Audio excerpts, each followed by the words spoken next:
Grazie, Presidente. So, the EU solution to the war in Ukraine is more war.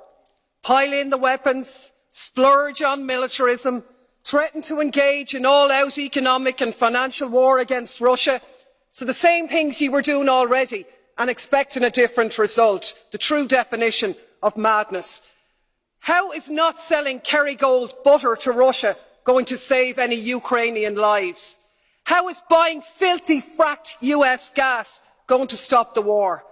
They won't, of course, because nowhere have sanctions ever succeeded in ending a military assault or achieving regime change.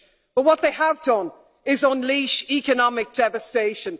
This time round, which will be paid for by the people of Russia, including those out protesting against the war, and increasingly being paid for by the citizens of Europe, facing massive energy price hikes, inflation and a catastrophic decline in their living standards. Talk about shooting ourselves in the foot. And of course this moral outrage at Russia's illegal war, which has sparked this lunacy, is in sharp contrast to the lack of any such scruples in terms of the illegal US wars in Iraq or Afghanistan, which we not only didn't condemn, but we actually joined in and continue to do business with them all the way. No such scruples about Saudi Arabia's genocide in Yemen.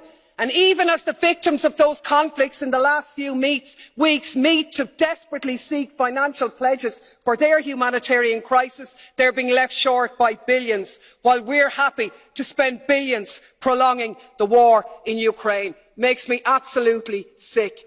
7 weeks ago, Germany's Chancellor Scholz correctly said, "Peace in Europe cannot be won against Russia." But that's exactly what we're doing. Yes, Russia bears responsibility for this conflict. Of course they do.